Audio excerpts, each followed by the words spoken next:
Assalamualaikum warahmatullahi wabarakatuh. Bismillahirrahmanirrahim. Nahmaduka ya ghafur ya syakur wa shalli wa sallim ala sayyidina maulana Muhammadin wa ala alihi washabbihi asma'in nama ba'du. Yang sangat saya hormati Profesor Dr. Said Akil Al-Munawwar selaku guru besar. Dulu beliau adalah teman-temannya saya, Profesor Zaini Dahlan, ketika ngajar S3 di Jogja. Wali Kota Salatiga juga wakilnya yang saya hormati, Ketua MUI Bapak Ali Suaidi, juga moderator Bapak Irfan Hilmi yang saya hormati. Saya alhamdulillah, saya sesyukur-syukurnya karena saya menemukan mungkin yang kesekian setelah guru saya Kiai Haji Maimun Zubair, setelah bapak saya Kiai Haji Nur Salim, orang yang berstatus ayatan min ayatillah bil hifdi. Jadi termasuk saya kagum sekali dengan hafalannya Pak Said tadi tentang tahun kelahiran dan sebagainya. Memang yaitu syaratnya profesor. Jadi ya harus dikagumi, tapi ya memang seharusnya demikian. Tapi saya yakin tadi ketua MUI-nya bisik-bisik sama saya kayaknya enggak paham. Itu mungkin tawadhu, artinya tawadhu itu ya sebetulnya paham tapi pura-pura enggak paham. Atau memang benar-benar enggak paham, berarti jujur. Jadi dua kemungkinan baik semua. Kalau dia nyatanya enggak paham ya jujur. Kalau paham berarti tawadhu. Itulah Islam. Islam itu agama yang kata Rasulullah sallallahu alaihi wasallam, ajaban di amril mukmin, inna amrahu kullahu khairun. Orang mukmin itu selalu menakjubkan, semua urusannya bagus. Ketika dapat nikmat syukur ya bagus, ketika dapat musibah sabar juga bagus. Sehingga mungkin perasaannya para wali, para ulama melihat pandemi ini ya biasa, mungkin ibadahnya baru ibadah sabar, diuji Allah, karena di antara sunnatullah adalah walana buluwannakum bisyai'im minal khaufi wal ju'. Selalu kita diuji rasa takut. Kita takut mati, takut miskin. Semoga lama-lama ya takut kaya setelah kita. Karena setelah orang mau jadi wali itu takutnya malah kaya. Karena kalau kaya nanti uangnya banyak, hisabnya banyak, polanya akeh. Jadi takut itu tidak harus dari kaya menjadi miskin. Kita-kita yang latihan mau jadi wali juga takut kaya karena takut banyak hisab. Juga sebagian kita takut banyak istri karena takut banyak yang marahin, itu macam-macam. Namanya takut itu macam-macam. Saya termasuk pengagum Profesor Dr. Said Akil karena beberapa kali saya mengikuti pengajian beliau, baik ketika baca Quran secara tartil dan Quran usul fikih tadi. Tapi saya pastikan orang Solo 3 ini butuh taisir ya, butuh mempermudah dari penjelasan itu. Insya Allah ini mulai Pak Ketua MUI saya bantu. Nanti kalau tidak khatam kapan-kapan ngaji lagi. Nanti mulai warokot, lubul usul sampai apa? Yang gampang-gampang saja. Nanti tak ajarin kitab yang gampang dan dia kuat beli. Ya warokot, terus apalah yang gampang, lubul usul dan sebagainya. Apa yang dikatakan Pak Said tadi benar sekali bahwa ilmu usul fikih itu pokok. Tapi penjelasannya memang sebetulnya mudah. Kalau dalam sebuah kitab yang saya baca istilahnya ada kata fama fatahum illa mujarradul istilah. Sebetulnya aplikasi usul fikih itu sudah dilakukan oleh para sahabat. Cuma mereka tentu tidak perlu bikin istilah apa itu istihsan, apa maqasid, apa saja. Tapi mulai dulu ada mengatakan itu hadis, ada mengatakan itu mauquf ala Abdullah bin Mas'ud. Mulai dulu perasaannya orang banyak adalah maro'ahul muslimuna hasanan bahwa indallahi hasan. Sesuatu yang menurut konsensus orang banyak itu baik, maka itu hakikatnya menurut Allah juga baik. Kenapa demikian? Karena kata Pak Said tadi, ada diam yang penting. Tidak semua sesuatu harus syariat berkomentar. Tapi ada wasakatan asya, ada yang didiamkan oleh syariat, tapi diam itu sendiri menjadi sumber hukum. Karena memang dari awal min ghairi nisyanin, bukan karena Allah lupa, tapi rahmatan lakum. Itu sebagai rahmat. Dan alhamdulillah kesimpulan dari itu, kalau dalam bahasa nahwu disebut fa tafrek, fala tabhasu anha. Ada yang kalimat riwayat fala tasalu anha. Berhubung itu didiamkan, ya kamu jangan membahas. Jadi kalau kita tidak bahas bukan karena tidak bodoh, bukan karena bodoh tidak, memang nggak boleh bahas. Jadi yang pinter ya barokah karena memberi penjelasan, yang menang ya barokah. Memang dalam banyak hal nggak boleh bicara. Jadi ini saya tidak tahu, saya ini afdol saya apa afdol yang diam ini, karena memang sebagian masalah itu tidak boleh dibicarakan. Tapi saya pastikan ilmu ushul fikih itu hanya implementasi atau ekspresi atau apalah tatbiki dari perasaan adzauqus salim, perasaan yang salim. Saya mengkaji banyak ilmu balaghah karena memang tadi di antara syaratnya mufassir harus mengkaji balaghah. Pernah ada seorang khatib ketika itu menyitir ayat fawarabbis sama'i wal ardi innahu lahaqqum misama annakum tantiqun. Demi Tuhan langit dan bumi, bahwa apa yang dikatakan Quran itu senyata-nyatanya pasti benar. Si Bedui ini, orang Bedui ini nggak ngerti usul fikih, apalagi istilah-istilahnya nggak ngerti. Yang jelas ada orang Solo Tigo itu, karena itu peristiwa di Arab. Itu langsung tanya sama khotib, Pak Khotib, man dzalladzi akhdabal jalil hatta alja'uhu ilal yamin. Siapa yang bikin Allah murka sehingga Allah dipaksa untuk sumpah? Perasaan keseharian kita ketika kita ditagih orang, besok tak bayar. Orang itu masih gak percaya, tenang nih, besok tak bayar. Ketika lawan bicara kita kelihatan tidak percaya sekali, kita pasti sumpah. Wallahi, demi Allah, besok pasti saya bayar. Di mana-mana namanya sumpah itu pasti ada jengkelnya. Jika dalam balaghah terus dibikin urutan. Jika lawan bicara kita sudah percaya, maka kalam tidak perlu dikasih taukid, tidak perlu diberi kata sesungguhnya. Tapi kalau sudah ada indikasi dia tidak percaya, maka perlu dikasih taukid, bila perlu dikasih sumpah. Jadi di mana-mana sumpah itu ya ada nada jengkelnya, ada nada marah. Kita sampai bersumpah itu karena melihat lawan bicara kita tidak percaya atau kurang percaya. Di sini orang Bedui menangkap, meskipun dia tidak tahu kaidah itu, nggak tahu kaidah yang di ilmu balaghah. Ada apa satu kalimat itu untuk apa tidak tahu. Tapi dia merasa kok sampai Allah sumpah itu pasti Allah tersinggung. Dan ternyata betul, hampir semua ayat yang Allah sumpah pasti terusannya terus nadanya nada marah, nada menegur secara keras. Makanya ketika ada ayat sumpah, si Bedui tadi tanya sama Pak Khotib, man dzalladzi akhdabal jalil hatta alja'uhu ilal yamin. Pak Khotib, siapa yang bikin Allah marah sehingga Allah harus terpaksa sumpah?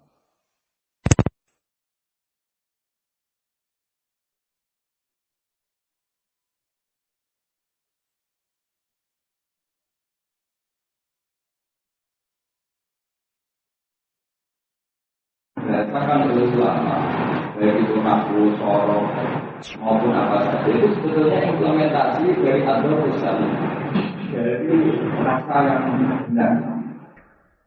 Saya punya sekian contoh, ada banyak wali yang berjual. Itu ya nggak ngerti istilah benarnya, karena wali itu nggak boleh kalau nanti jadi apa ini. Benar tapi nggak terlalu pintar istilahnya, dia pintar betul tapi nggak tahu istilahnya. Nggak boleh wali pakai bahasa milenial.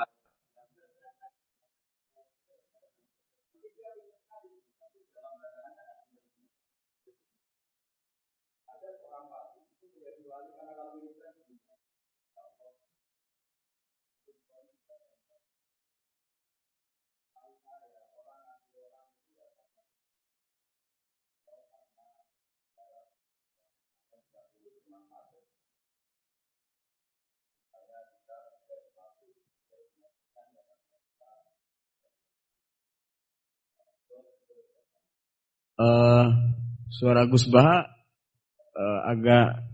agak macet-macet ini, belum terdengar lagi sampai ke Salatiga.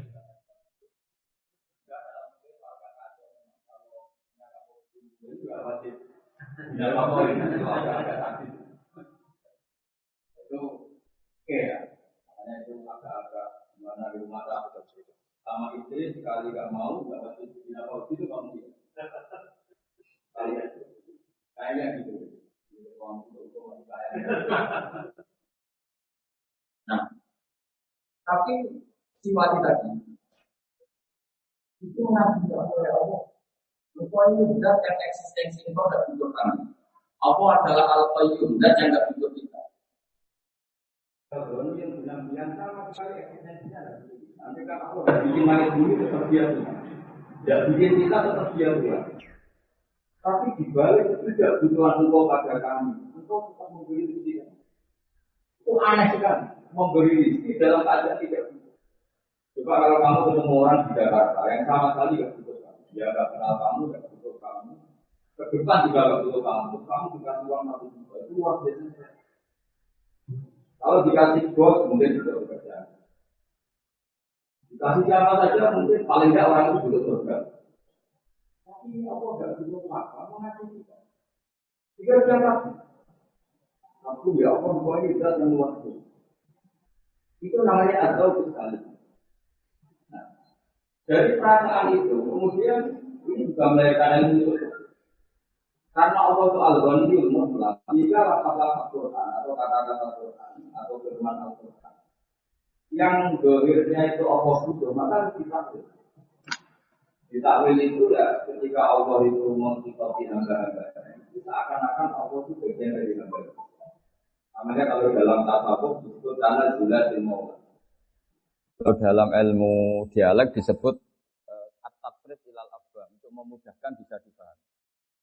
Misalnya begini, Allah itu zat yang begitu kaya, sekaya-kayanya, tapi pernah mengistilahkan dirinya man dzalladzi yuqridu Allaha qardan hasana. Siapa yang mau menghutangi kami? Tentu Allah itu tidak pernah hutang, apalagi gajikan BPKB itu tidak akan pernah. Tapi Allah mengistilahkan siapa yang mau meminjami kami? Ini sesuai hakikat. Harta kita milik Allah, semua alam raya milik Allah. Ngapain Allah butuh pinjam?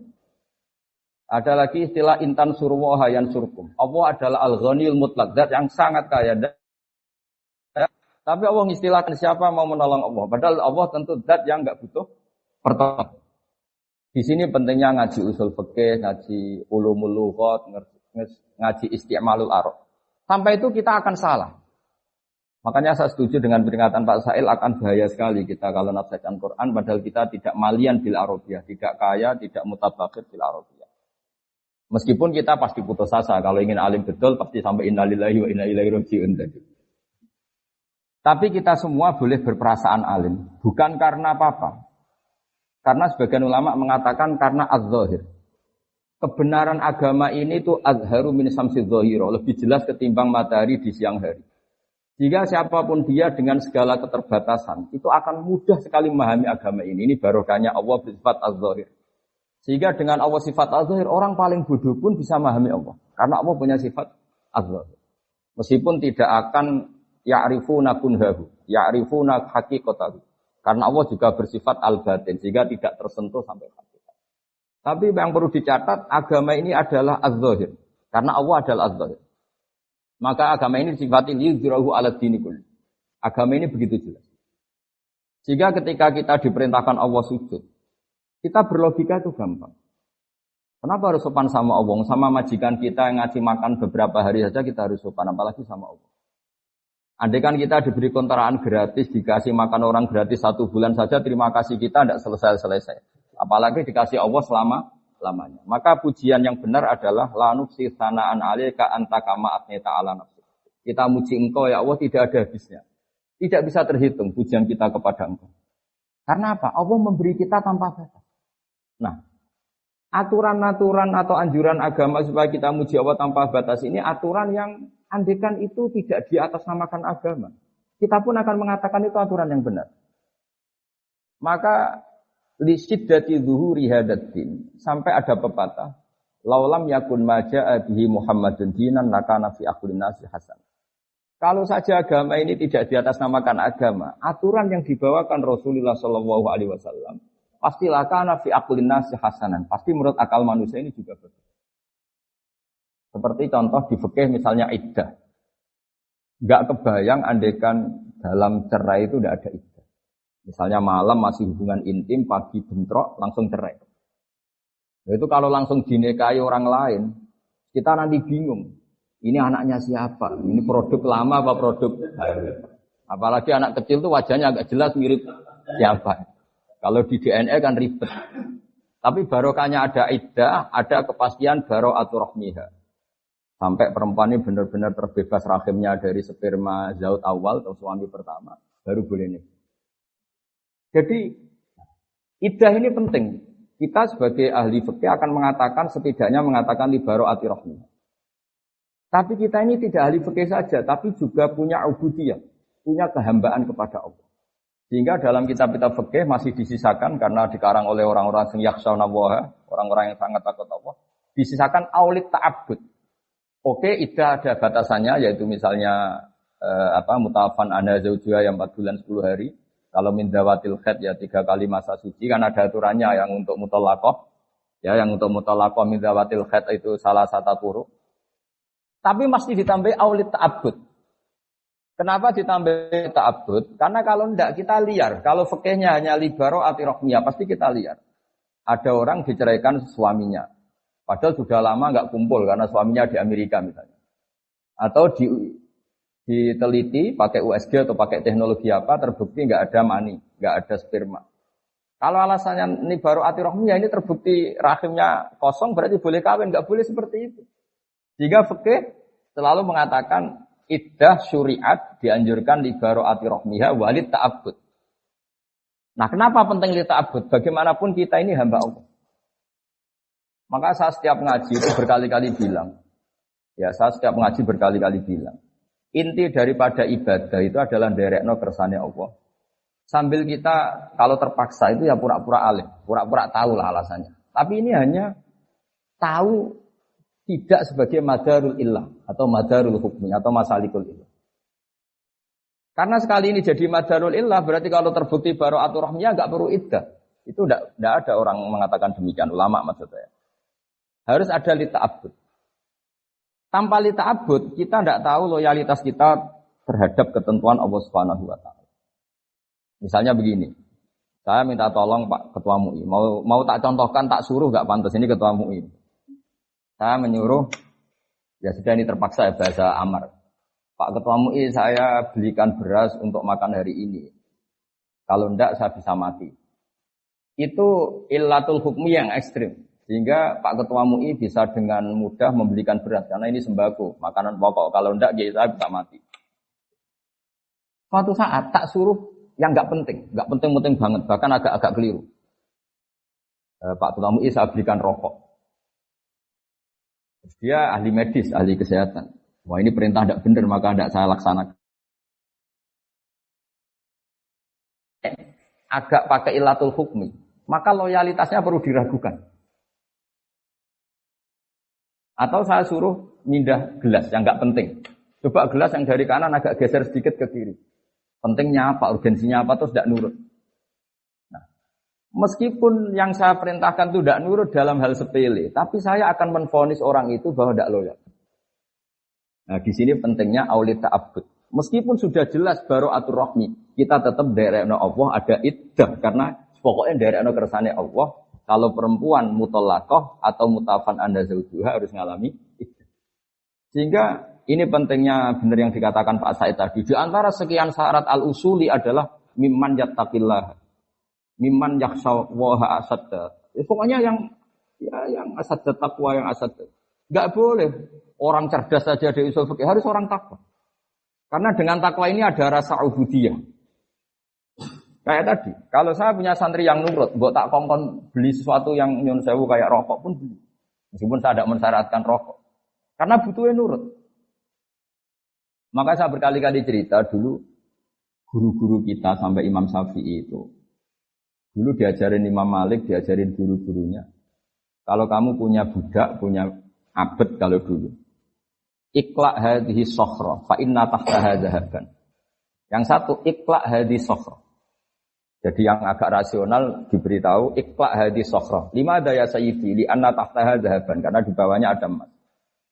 Dia membongkar batu besar itu karena berkeyakinan di bawahnya ada emas. Pertanyaannya, loyalitasnya dia melakukan perintah itu karena logika ada emas apa karena perintah? Kalau karena ada emas ini bahaya betul. Suatu saat diperintahkan lagi, iqla' hadhihi sokhra. Memangnya ada apa? Ya enggak ada apa-apanya. Ngapain dibongkar? Padahal majikannya sedang menguji loyalitas, bukan sedang mencari emas. Nah, di sini selalu kita butuh di balik alasan illatul hukmi selalu ada ubudiyah. Dan itu yang dikatakan Pak Said tadi, di antara syarat sekian mustahil adalah harus takwa. Ya, barokahnya takwa ini bisa improvisasi terus. Selain cerdas ya, takwa atau tidak cerdas itu ya ruwet. Makanya dulu agama ini semua nabi pasti bersyarat selain sidik, amanah, juga harus fatonah. Kalau fatonah tok tidak sidik, ngakali orang terus, orang mulai. Tapi kalau amanah tok tidak fatonah, diakali orang terus. Ini kan ribet. Makanya saya senang dengan uraian Pak Said tadi, tapi saya mohon doa beliau karena beliau adalah alitratul thahirah, juga orang alim. Saya hanya mewakili sebagai orang Quran yang saya dapat barokahnya Quran memang walaqad yassarnal Qur'ana lidzikri fahal mim mudzakir. Jadi saya ingin agama ini mudah. Ya mudah aplikasinya, mudah prakteknya, mudah pemahamannya. Sehingga meskipun mereka nggak ngerti ilmu usul fikih yang itu untuk gelar doktoral tadi, dan itu penghormatan bagi orang Solo Tigo, karena diterangkan ilmu yang jelimet gitu. Itu kalau nggak untuk gelar doktor nggak mungkin. Jadi bagus itu, artinya ada penghormatan pada kita yang mendengar. Karena tadi itu ilmu papan atas itu. Saya aja yang sudah kiai agak bingung, apalagi yang enggak kiai itu masih tambah. Cuma do gaya tok pura-pura paham. Tapi saya pastikan semua ilmu itu mudah, karena tadi Allah sudah janji fa innal aqla mutarratun ila qabulil haqq, kata Imam Syafi'i. Akal itu akan dipaksa untuk menerima kebenaran.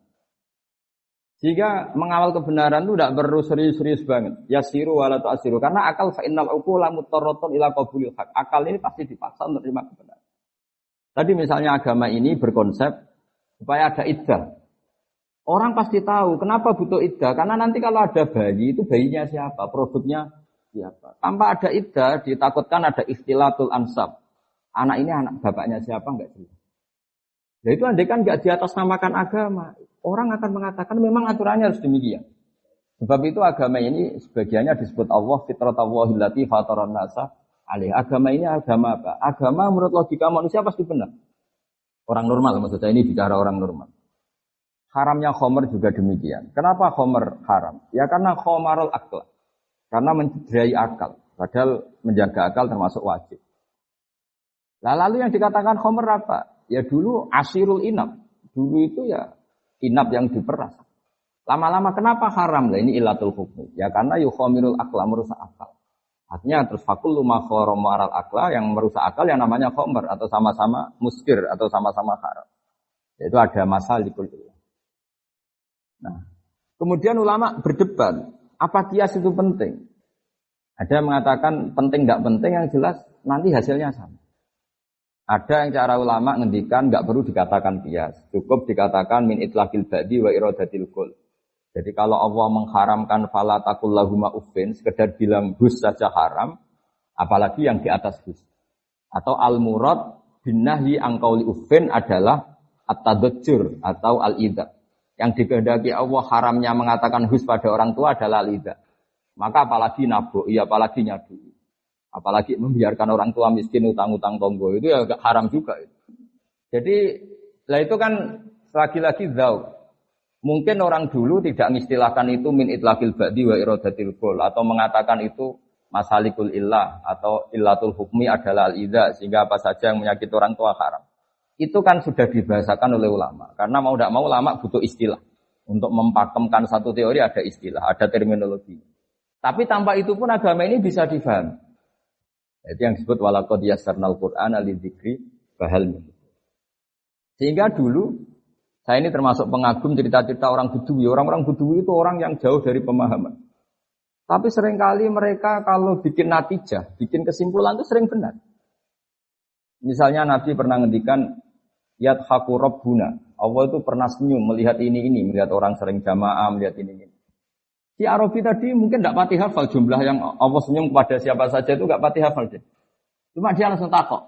Awayat hakur rabbu ya Rasulullah. Apa Tuhan itu pernah senyum? Iya. Jawabnya Arabi tadi lucu. Lan na'dima min rabbin yadhaku khairan. Wah, kalau Tuhan pernah senyum, biasanya orang senyum itu enggak mau menyiksa. Akan baik-baik saja. Jadi, dan itu dibenarkan Rasulullah. Beberapa kali orang Bedui punya kesimpulan, Nabi ngendikan man sarrahu ayanzura ila ahli jannah falyanzur ila hadza. Kalau kamu ingin melihat penduduk surga yang masih hidup, ya lihat. Jadi orang Bedui, karena apa? Ya agama ini mudah. Lagi-lagi agama ini mudah. Sehingga orang yang enggak cerdas banget, itu ya bisa paham. Meskipun enggak bisa ngistilahkan tadi. Ya pusing kalau orang bisa di kon ngilang masalikul illah harus ada jamek. mutarid munakis, jamek manek, enggak boleh ada farik. Itu wah iya kalau enggak paham bisa bilang amin itu. Dianggap doa itu. Tapi ini kan cerita apa? Jadi karena tadi Pak Said sudah memberi ilmu yang luar biasa, ini saya bantu teman-teman Solo 3 supaya enggak perlu kaget. Itu semuanya mudah. Yang kamu enggak hafal itu hanya istilah, tapi nurani kamu akan paham. Karena walaqad yassarnal Qur'ana lidzikri fahal min mudzakir. Jika dulu itu begitu mudahnya orang-orang Bedui memahami Islam. Sampai ketika Islam enggak difahami Ikrimah bin Abi Jahal, enggak bisa difahami oleh orang-orang kafir yang masih kafir zaman itu. Nabi kalau ngendikan ketika dapat informasi tentang itu hanya ngendikan gini. Misluhu la yajhalul Islam. Orang secerdas dia itu tidak akan bodoh tentang Islam. Akhirnya mereka yatafakkaru fil Islam wa yata'ammalu fil Islam. Akhirnya yang masuk Islam. Karena kata Nabi malah dipuji ketika mereka masih belum Islam, ditawarin Islam belum mau, tapi Nabi ngendikan misluhu la yajhalul Islam. Ternyata betul setelah Islam itu dikaji. Makanya pentingnya sulhul Hudaybiyah ketika semua perjanjian itu merugikan Nabi dan orang Islam. Masyhur itu sulhul Hudaybiyah. Dan orang enggak bisa memahami sulhul Hudaybiyah karena di antara perjanjian itu sangat merugikan Islam. Kalau orang Islam masuk kafir harus dibiarkan karena kafir dianggap habitat. Kalau yang kafir masuk Islam harus dikembalikan. Itu kan satu perjanjian yang sangat-sangat merugikan. Tapi ada poin yang diinginkan Nabi yang orang enggak tahu zaman itu. Yaitu Nabi ngendikan, tapi syaratnya di kafir Quraisy boleh mendiskusikan Islam. Itu aja benar. Dan orang enggak boleh dilarang ketika berdiskusi Islam. Akhirnya apa yang terjadi? Fama yatakallamu ahadun fil Islam illa dakhala fihi. Orang diskusi Islam akhirnya masuk. Karena setelah diuji secara ilmiah pasti kecenderungannya orang Islam. Misalnya diskusi di Darun Nadwa. Tuhan kita sama Muhammad keren mana? Tuhan kita apa ya? Berhala itu. Yang kita mandikan, kita urusi. Kalau rusak ya kita dandani. Nah, Tuhannya Muhammad siapa? Yang menciptakan langit bumi. Oh, kan jauh, kerennya kan enggak. Akhirnya ya semuanya masuk Islam. Makanya dawai Abu Bakar ketika mengenang itu, kita semua zaman itu enggak paham. Tapi akhirnya menjadi paham. Nah karena mereka sudah masuk Islam ya sudah otomatis perjanjian yang merugikan Islam itu ya dibatalkan mereka sendiri. Nah, di sini hebatnya Quran, hebatnya Islam. Bal naqdhifu bil haqqi 'alal batili fayadmaghuhu fa idza huwa zahir. Islam datang dengan hak. Ciri utama hak itu apa? Kalau berhadapan-hadapan dengan batil pasti kemenangan ada di hak. Fayadmaghuhu fa idza huwa zahir. Pasti barang hak ini akan mengalahkan yang batil fa idza huwa zahir dan batil itu pasti hilang. Makanya disebut ja'al haqqu wa zahaqal batil. Bagian ayat lebih ekstrim lagi. Diistilahkan mayubdiul batil wa mayuqid. Barang batil itu tidak akan bisa memulai dan tidak akan bisa kembali. Maksudnya yang namanya berhala atau yang namanya manusia itu tidak akan menjadi Tuhan. Dari dulunya ya tidak akan Tuhan, kedepannya juga tidak akan sebagai Tuhan. Karena hakikat batil adalah ma la wujuda lidzati. Memang hakikatnya tidak pernah ada. Nah, itu juga akhirnya terus ilmu yang seperti ini ada yang mengkuni jadi filsafat, jadi filosof, kayak Imam Razi dan sebagainya. Jadi saya mohon semohon-mohonnya sama semua pendengar bahwa saya benar-benar kagum sama Profesor Said dan memang harus seperti itu, pakai istilah-istilah terminologi usul fikih. Orang itu mau belajar. Dan nanti kitab-kitab yang enggak punya itu Pak Ketua MUI ini nanti tanya saya nanti tak terangkan yang mudah ya, pakai bahasa Solo 3 aja lebih gampang. Tapi saya pastikan kalian semua tidak usah kaget, tidak usah apa, karena tadi semua yang ditulis ulama dengan bahasa masing-masing itu sebetulnya sesuai fitrah kita, sesuai zauq salim kita. Hingga sudah saya jelaskan berkali-kali, dulu banyak orang Bedui itu mukhotobah dengan Nabi, muhawarah, itu akhirnya paham. Karena agama ini sesuai al-fitrah as-salimah, fitrah Allahillati fatarana. Jadi seperti ketika Nabi melihat perempuan yang sedang menanak nasi lah kalau bahasa sini mungkin. Ketika apinya mau padam itu kan kalau sekarang disebuli, kalau bahasa Solo 3 disebuli supaya cepat naik apinya atau cepat membara. Itu bayinya dijauhkan. Terus ketika sudah agak jeda, bayinya didekap lagi. Kata Nabi, "Ara'aitum anna hadhihi tarihatun waladaha ilan nar?" Apa kamu berpendapat bahwa seorang ibu ini membuang anaknya ke neraka? Ya tidak akan ya Rasulullah, tidak akan. Terus ketika Nabi, Allahu arhamu bi ibadihi min hadhihi bi waladihi. Allah lebih rahmah kepada hambanya daripada si ibu ini dengan, wah itu sahabat senang semua. Karena kalau seorang ibu saja gak tega anaknya di neraka, di api, apalagi Allah yang lebih arham, lebih rahman rahim. Tapi kata Nabi, faktanya banyak yang di neraka, ilaman abah. Kalau ada orang masuk neraka, itu salah dewi. Terus dicekeli kanjeng Nabi, cek berusut. Gitu. Karena selalu itu tadi, terus di dunia ini ada contoh sekian hewan, yang dia memang nyari api. Nah kita jangan seperti hewan yang goblok itu. Wong api kok dicari. Jadi sebetulnya Nabi ini sudah akhidun bihujazikum, sudah megangin kita supaya tidak jatuh ke api. Tapi sebagian kita ngawur sekali tetap menuju api. Jadi ini pesan saya supaya ilmu dari beliau, ya kita semua minta restu beliau, minta doa beliau dari Profesor Said, supaya barokah. Saya sebagai yang muda membantu lah bahwa itu mudah. Karena tadi walaqad yassarnal Qur'ana lidzikri fahal mim mudzakir. Jadi meskipun fa'il itu didefinisikan al-fa'il wa al-ismu al-marfu alladzi alladzi sebenarnya al-ismu al-marfu terus yang dirofakkan oleh fi'ilnya atau oleh isim sifat atau oleh isim fa'il. Itu kan kayaknya susah, tapi orang Arab ya sudah bilang ja'a zaidun. Jadi misalnya al-ismu al-marfu al-madhkuru qablahu fi'luhu ya. Kalau dalam jurumiyah, tapi kalau di alam alfiyah tidak harus fi'il, tapi termasuk isim fa'il. Kelihatannya kan susah, tapi setelah kita ngaji ya orang Arab tetap bilang ja'a zaidun, ra'aitu zaidan. Tapi kalau ketika mau nerjemahkan al-ismu al-marfu'u al-madhkuru qablahu fi'luhu. Itu kan kalau maknanya isim yang dibaca rafa, yang sebelumnya disebutkan kata fi'ilnya. Oh itu kan kayak bulat. Jadi ya sudah, tapi lama-lama prakteknya ya gampang. Makanya terus orang Arab kadang pakai mausu'ah. Mausu'ah itu ya pokoknya ngono. Di bang latihan bahasa Arab Indonesia kesuwen kon kerja ning Arab Saudi sak tahun mulai bahasa Arab. Karek dadani sithik-sithik naku sorope gitu. Tapi kalau pintere bahasa Arab kan sudah. Ya karena tadi walaqad yassarnal Qur'ana lidzikri fahal mudzakir. Saya kira demikian. Terima kasih. Assalamualaikum warahmatullahi wabarakatuh.